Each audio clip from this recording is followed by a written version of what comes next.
Welcome to the dairies of science fiction, where extraordinary stories come to life. Enjoy the journey. Elias leaned against the cool metal railing of the spaceport plaza, the hum of anti-gravity vehicles vibrating through the soles of his boots. He sipped his cup of synthetic coffee, which, as usual, tasted vaguely like someone had tried to clone burnt almonds and failed. Around him, the plaza teemed with beings of every imaginable form. Some walked on four limbs, some seemed to hover inches above the ground, and one particularly proud-looking merchant had a head that expanded and contracted rhythmically, as if breathing to a tempo only it could hear. The announcements overhead were in at least 7 languages simultaneously, but Elias mostly ignored them, letting the alien cadence of the crowd wash over him. That was when he noticed her. She stood near the central fountain, her posture upright, almost regal, yet with a casualness that suggested she didn't care if anyone thought she was important. At first glance, she looked human, but the long ears arching gracefully from her head gave her away immediately as something entirely otherworldly. They curved upward, slender and elegant like polished ivory crescents, twitching slightly with each subtle shift of her mood. Her hair was silver, falling in a gleaming wave over her shoulders, and it caught the scattered sunlight from the plaza's high windows like it was deliberately trying to distract people from whatever was on the flyers she held. The flyers themselves were unassuming, printed in a spectrum of iridescent inks that shifted color depending on the angle they were held. "Looking for a spouse, completely free choice," they read, in a font that was both formal and playful, as if daring the reader to take it seriously while smiling. She handed them out with a flourish, and Elias found himself leaning forward, unable to look away, partly because of her magnetic presence, and partly because he was genuinely curious to see how the public would react. Her audience was a mix of skepticism, amusement, and fascination. A towering, multi-limbed trader paused mid-gesture, scanning the flyer as if it might self-destruct or reveal hidden codes for interstellar profit margins. A pair of hovering drones, apparently unaccompanied by a pilot, zipped around, projecting holographic hearts and question marks over her head. She caught one of the drones mid-flight, spun it between her fingers with a grin, and whispered something that sounded suspiciously like a joke in a language Elias didn't understand. The drone beeped in response, and several nearby humans and aliens laughed at the sound, as though it had delivered the punchline. Elias' curiosity only deepened when she started interacting with the crowd. A shape-shifting merchant, who had been pretending to be a floating cube, suddenly expanded into a humanoid form to argue the merits of compatibility based on crystalline resonance frequencies. She smiled, tilted her head, and said something that made the merchant pause, then laughed so hard a fragment of its crystalline skin bounced off the ground. It wasn't clear what she said, but Elias could feel the charm in her voice, the subtle humor that softened any tension. Even in the midst of a species known for rigid social hierarchies and strict adherence to tradition, she radiated independence and freedom, a playful rebellion wrapped in silver hair and gleaming ears. Elias realized he was holding his breath when she approached a small group of children from a nearby colony school. Their faces, round and curious, mirrored the many forms of life in the galaxy. Some had 2 eyes, some 4, some none at all, but all of them were captivated by her presence. She bent slightly, placing a hand on a child's shoulder in what he could only describe as the perfect gesture of encouragement, and then produced a tiny drone that projected a holographic flower. The flower bloomed and shimmered in synchronization with the child's laughter, petals unfolding as if responding to joy itself. Elias snorted involuntarily at the absurdity. Holographic flowers that bloomed on emotional resonance, and a few people around him turned, looking mildly annoyed that a human had found humor in interspecies interactions, but he couldn't help himself. She moved with fluidity through the plaza, handing out flyers, cracking jokes, and dodging disapproving glances with a grace that made Elias' chest tighten in ways he wasn't quite ready to analyze. A hovering robot attempted to argue that her methods violated social protocol. She countered by making the robot demonstrate a ridiculous dance routine, its metallic limbs flailing awkwardly. The crowd erupted with laughter. Elias caught himself chuckling alongside them, the sound feeling foreign yet comfortable. The alien woman's presence seemed to warp the energy of the plaza, turning skepticism into curiosity, rigidity into amusement, and the everyday bustle into a stage for gentle chaos. At one point, she leaned toward a pair of merchants arguing over the proper interstellar etiquette for romantic engagement, and whispered something Elias didn't catch. One merchant immediately straightened, then blushed, if one could even say a gelatinous form could blush, and walked away muttering. The other shook its crystalline head, then smiled, as if conceding that perhaps there was a kernel of wisdom in humor after all. Elias could feel the pull of admiration tightening in his chest. This wasn't just spectacle or rebellion. There was intention in every movement, thoughtfulness behind the mirth. She wasn't mocking tradition. She was offering a choice, a chance to step outside predetermined patterns and consider freedom, agency, and maybe even joy. Elias took a step closer, weaving past clusters of beings who didn't seem to notice or care that a human was now part of the crowd. He saw her pause mid-step, glance at a hovering drone projecting tiny hearts, and make a playful gesture as if swatting it away. She caught his eye for a fraction of a second, and the small, inexplicable thrill that ran through him made him stumble slightly over a grav pad. She didn't laugh at him, not openly, but her eyebrows rose in a silent question, a teasing invitation that made him wonder if he should approach. By now, a small crowd had formed around her, some genuinely curious, others skeptical, a few openly hostile. She didn't falter. She engaged the most vocal critic, a tall, thin being whose eyes glowed faintly like moonstones, by producing a miniature holographic scene of a disastrously mismatched couple from another colony. She narrated the chaos with exaggerated hand gestures, adding sound effects that made the audience snicker, and by the end, even the critic had a reluctant smile. Elias marveled at how effortlessly she combined humor, intelligence, and a subtle moral lesson in a way that seemed natural, unforced, yet entirely intentional. Minutes stretched into hours. The plaza's energy shifted from casual curiosity to something more electric, as if every being present had been drawn into a subtle gravitational field of amusement, admiration, and reflection. Elias felt himself pulled along with it, the boundaries between observer and participant blurring. He laughed, genuinely, at a moment where she tossed a flyer in the air, only for a micro-drone to catch it and hover it just above the reach of an overzealous alien child, prompting a mock chase that had everyone chuckling.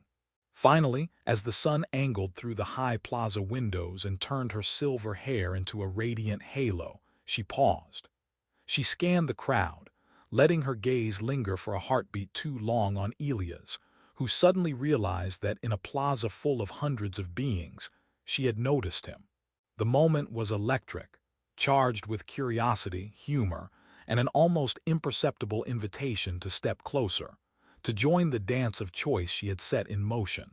He swallowed hard, trying to appear casual while feeling anything but, and in that instant, he understood that this wasn't just a scene of free choice or public spectacle.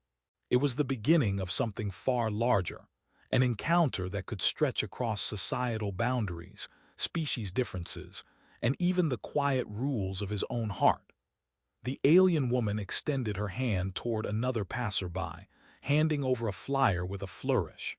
Her ears twitched slightly, a subtle acknowledgement of amusement, and Elias realized that if he wanted to be part of this peculiar experiment in freedom, curiosity, and humor, he would have to step forward and make a choice himself. And somehow, the thought of doing so didn't terrify him. It made him laugh just a little at the absurdity of love being offered so freely in a galaxy so vast, chaotic, and wonderfully unpredictable. Elias followed at a careful distance as the alien woman moved through the wider corridors of the spaceport, past gravity lifts that hummed like giant tuning forks, and across walkways that glowed faintly beneath their feet. The plaza had been lively, but here the traffic was more dispersed, a network of beings moving between departure gates and shopping arcs, each species carrying its own eccentricities. She navigated it with the ease of someone born into every corner of the galaxy, though her posture remained relaxed, almost teasing in its confidence. Her ears flicked attentively to snippets of conversation as she passed, reacting to subtle tonal shifts with the grace of a dancer responding to unheard music. Elias found himself marveling again at the way she managed to be part of this chaotic ecosystem, yet seem entirely untethered to it. A small group of beings had gathered near a set of zero-gravity pods, their conversations bubbling with skepticism about her flyers. One particularly tall, multi-jointed merchant held up a flyer and asked if it came with some kind of interspecies compatibility guarantee, its tone equal parts suspicion and curiosity. She smiled, a slow, luminous curve of her lips, and produced a tiny, hovering device that projected a holographic screen showing previous participants in her flyer campaign. Each one had chosen a partner freely, and as the stories unfolded in miniature, animated bursts, one couple dancing through a zero-gravity ballroom, another exchanging gifts that glowed with bioluminescent light. The crowd couldn't help but laugh at the awkward stumbles, the exaggerated hand gestures, and the entirely human-like gaffes that transcended species. Elias watched her interaction closely. She had a way of making the absurdity of cultural rigidity hilarious without belittling anyone. The alien woman tilted her head toward a small, quivering figure, part mollusk, part sentient orb, that looked like it might explode from anxiety at the idea of choosing its own life partner. With a gentle gesture, she nudged it toward the holographic display and whispered something that sounded like a song in her language. The orb's surface shimmered, pulsing with color, and it let out a little trill that sounded suspiciously like laughter. Elias found himself laughing too, a spontaneous, uncontrollable response, and realized that he had been holding his breath for the last half-hour, tense and expectant, waiting for her to make the next move. She moved on, handing out more flyers, speaking to beings who looked skeptical, curious, or outright disbelieving. A group of androids, their metal exteriors gleaming and their vocal processors producing perfectly measured tones, challenged her methods, insisting that emotional choice was an illogical metric for compatibility. She responded by projecting a miniature scene of a robotic couple attempting to waltz in zero gravity while simultaneously processing data streams, a comical disaster of twisted limbs and clanging metal. Elias chuckled, nearly spilling his now lukewarm coffee, and several androids in the vicinity emitted a series of low beeps that Elias assumed were approximations of laughter. She didn't gloat or argue. She simply let the humor and absurdity do the work, letting the lesson unfold naturally. At one point, she stopped in front of a kiosk selling exotic foods from multiple star systems. A curious little creature with 2 heads and 6 stubby limbs eyed her flyers suspiciously. She leaned forward, her ears twitching in amusement, and offered a bite of a holographically enhanced fruit that shimmered like liquid starlight. One head accepted with caution, while the other seemed to interrogate her intentions. She quipped something, her voice a melodic mixture of amusement and teasing, and both heads nodded, accepting the fruit with an exaggerated flourish that made Elias snort quietly. Around them, a few bystanders laughed at the absurdity, and the creature waved its limbs in an elaborate, almost dance-like gesture of gratitude. The alien woman's presence drew more attention as she moved deeper into the corridors. A pair of spaceport security bots, programmed to ensure decorum and prevent disruption, approached her. Their synthetic voices intoned a warning about public interference. She paused, her silver hair shimmering under the corridor lights, and raised one eyebrow in mock solemnity. Then she tapped a tiny panel on her wrist device, and the bots suddenly found themselves part of an interactive demonstration. Tiny holographic hearts erupted from their chassis, bouncing in the air as if the corridor itself were alive. The bots froze, then began to emit a series of rhythmic beeps that sounded eerily like applause. Elias laughed outright, realizing that she could diffuse authority and tension with a combination of humor, technology, and sheer audacity. He noticed how she interacted with the other human travelers, who seemed out of place among the alien multitude. One young woman, clutching a luggage pod, looked like she had never seen anything like the flyers. The alien woman knelt slightly, her long ears brushing toward the floor in a curious gesture, and explained the concept of free choice in an exaggeratedly dramatic fashion. By the end, the young woman was giggling and holding her own flyer, looking as though she had just been let in on a private joke that spanned the galaxy. Elias felt a thrill at witnessing the ripple effect of her influence, how humor and empathy could cross the chasms between species, languages, and cultural norms.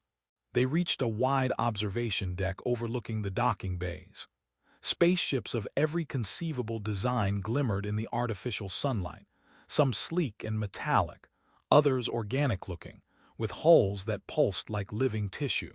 She handed out flyers to a pair of engineers working on a maintenance drone and whispered something, eliciting laughter from both humans and aliens nearby. The drone itself seemed to shake in response, almost as if acknowledging the joke. Elias marveled at the seamless integration of humor, technology, and interpersonal connection she orchestrated without effort. He finally gathered the courage to step closer. "Excuse me," he said, his voice catching slightly. I just wanted to ask." He stopped as she turned, her golden eyes locking onto his. Her ears twitched with subtle curiosity and she tilted her head, smiling.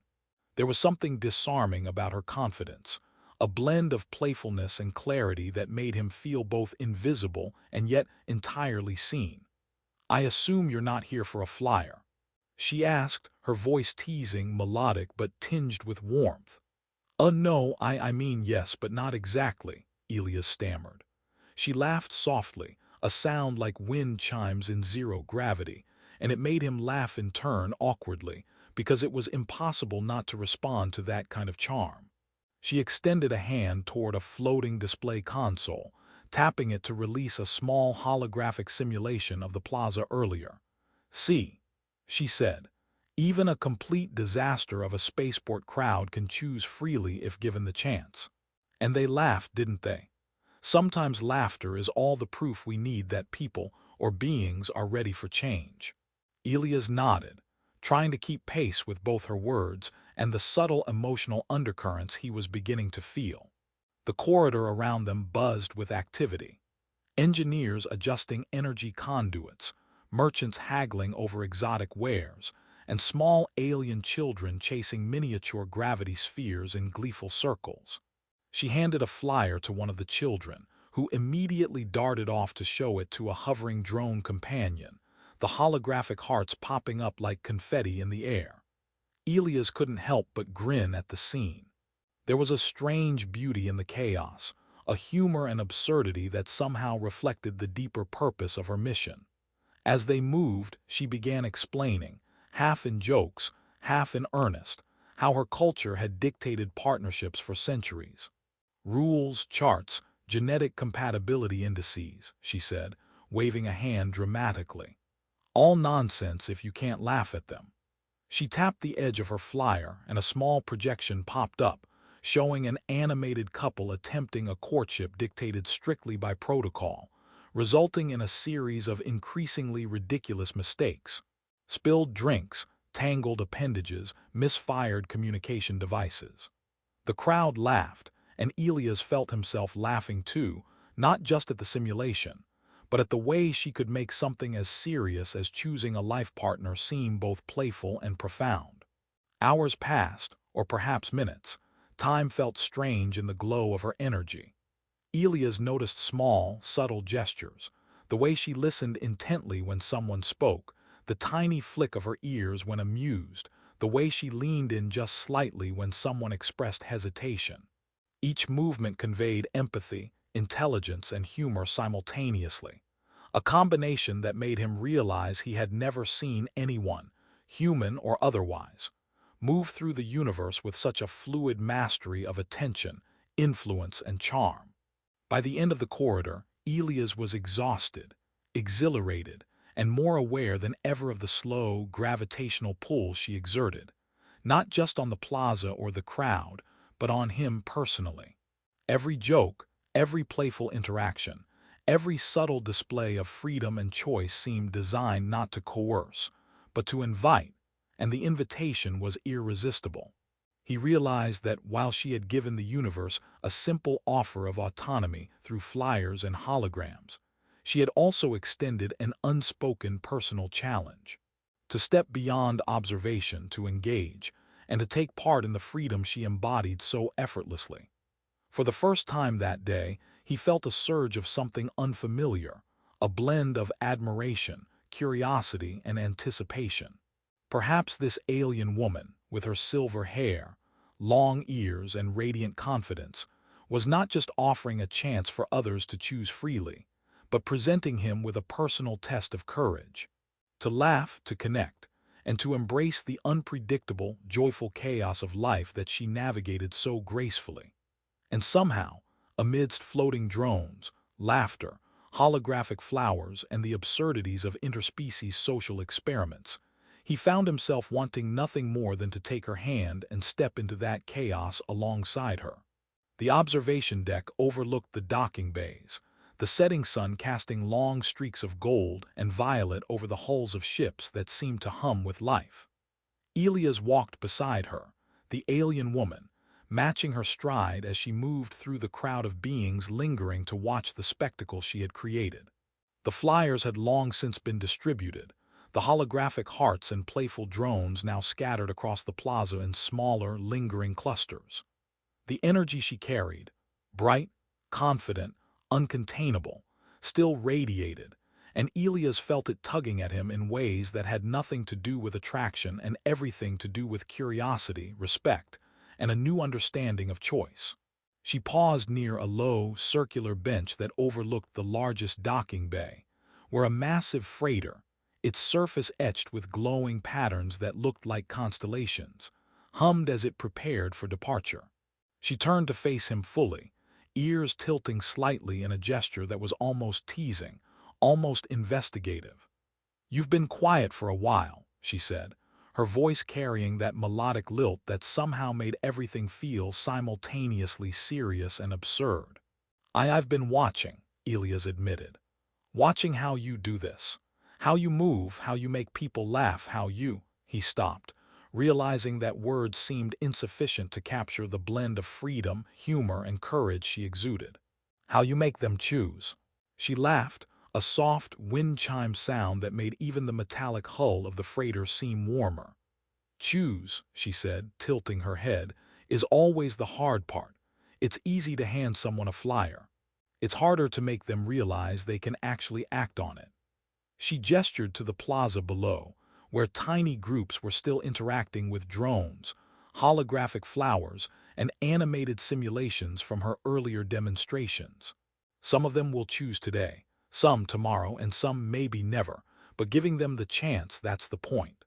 Elias nodded, feeling a subtle weight in his chest, an acknowledgement that he had changed over the past hours.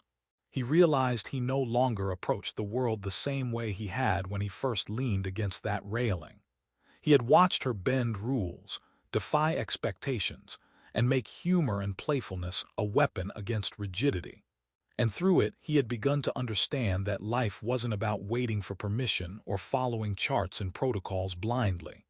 It was about engagement, curiosity, and, oddly enough, courage mixed with laughter. "Then why are you still handing out these flyers?" he asked, a grin tugging at his lips despite himself. "You could just pick someone or not, but you're letting the universe do the work." She smirked, the tips of her long ears twitching. "Ah, but where's the fun in that? Besides, if I choose, it's still my choice.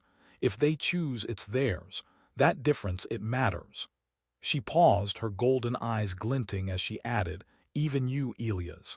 You think you're just an observer, but you've been making choices the entire time. Choices about laughter, curiosity, attention, and, well, her gaze flicked at him with a barely there teasing spark. Maybe about whether to step closer. He felt heat rise to his cheeks, half from embarrassment, half from something entirely new. The realization that he had indeed been part of the story she was orchestrating, that he had been drawn into her orbit not by force, but by his own willingness to engage, to laugh, and to consider the possibility of connection across boundaries he had once thought absolute. Around them, a group of young aliens mimicked one of her earlier demonstrations, chasing holographic flowers with gleeful abandon. A robot, once stiff and authoritarian, now floated awkwardly in a mock dance, its metallic limbs clanging in rhythm with a small, blinking drone that had taken on the role of conductor. Elias couldn't help but laugh outright.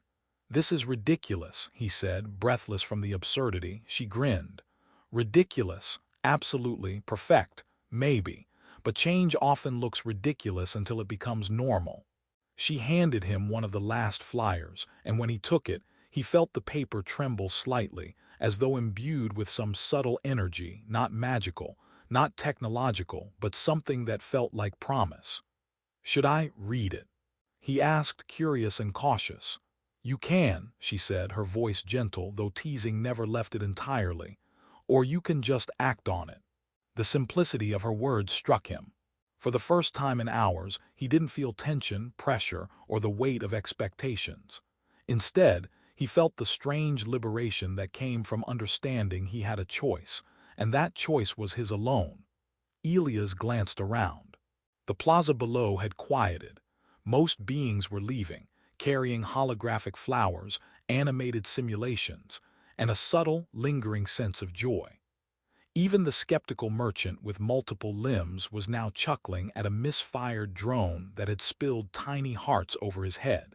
She had done more than hand out flyers. She had created ripples in the patterns of behavior, laughter, and thought that would persist long after she left the spaceport. And he understood with sudden clarity that her mission was not about herself. It was about the freedom she offered others to step beyond routine, fear, or rigid cultural dictates. "Do you ever get tired?" he asked, suddenly aware of how much energy she must have expended, how much of herself she had poured into every smile, joke, and playful demonstration. "Tired," she repeated, tilting her head with mock horror. "Elias, exhaustion is a relative concept. I have energy as long as people still have choices left to make, and as long as I can make them laugh along the way." She paused, ears flicking subtly as a small drone whizzed past, scattering tiny holographic sparks into the air. "Besides, humor is fuel. Laughter is a type of propulsion. You should try it." He did, awkwardly at first, laughing at the absurdity of being lectured by an alien woman about propulsion through humor. She laughed too, a light, tinkling sound that made his own laughter feel like a shared secret. The energy between them shifted, subtle yet undeniable, a resonance built from shared amusement, respect, and the acknowledgement that boundaries, cultural, species, personal, could be crossed lightly, joyfully, and without coercion. "I think I understand now," he said after a pause, finally catching his breath. "It's not just the flyers or the choices or even the laughter. It's how you let people feel the freedom to make their own decisions. And somehow you make them want to." She nodded slowly, eyes glinting. "Exactly. The universe is complicated. The rules are complicated. But if you can introduce a little joy, a little agency, and a little absurdity, then maybe life gets easier to navigate." She handed him a small, blinking holographic device, the last part of the flyer ensemble. "Keep this. It's a reminder or a test, depending on how you use it." Elias accepted it, feeling weight and warmth in equal measure. The plaza below, the freighters in the docking bays, the fading sunlight, they all seemed sharper, more vivid, infused with the energy she had brought. He realized he had been transformed in subtle ways. More patient, more willing to step forward, more aware that freedom, humor, and curiosity could create connections that were otherwise impossible. They walked together toward the exit, their steps synchronized, their shared laughter weaving through the corridors of the spaceport. She continued to make jokes, small, playful, absurd observations about alien fashion, zero-gravity hygiene, and the perils of interstellar coffee. And he matched her, improvising his own contributions, feeling the strange delight of a partnership forming not out of expectation, but out of genuine engagement. Before they reached the main thoroughfare, she paused. Her ears flicked toward him in a subtle, almost imperceptible gesture. "You're learning quickly," she said, a teasing glint in her golden eyes. "Not just about choice or humor or the galaxy, but about yourself." Elias laughed, the sound lighter than he had expected, richer than he had imagined. "Maybe I am," he admitted. "Or maybe I just have a good teacher." She smirked, and the sunlight caught her silver hair in a dazzling glimmer. "Perhaps. Or maybe the universe is just nudging you along in its own ridiculous way. Either way, you're ready." They stepped out into the open corridor, where beings from a dozen worlds passed by without noticing the small, quiet moment between them. Elias realized that, for the first time in his life, he felt fully present, fully capable of choosing, fully aware that connection, humor, and courage could bridge even the widest divides. The plaza, the freighters, the drones, the laughter, all of it had prepared him for this. The moment when choice, freedom, and subtle joy converged, leaving him ready to step forward into a universe that suddenly seemed larger, lighter, and far more wonderful than he had ever imagined. He turned toward her and she mirrored the movement, their gazes locking in a quiet acknowledgement. The flyers had been handed out. The laughter had rippled through the plaza. The lessons had been absorbed. And in that instant, Elias understood something profound yet absurdly simple. Sometimes the universe doesn't force you to change. It just invites you to laugh, to act, and to choose. And if you accept, the possibilities are infinite. Together they walked into the bustling corridors of the spaceport, a human and an alien woman, ears flicking, laughter mingling, choices unfolding, ready to face whatever absurd, joyous, unpredictable challenges the galaxy would present next.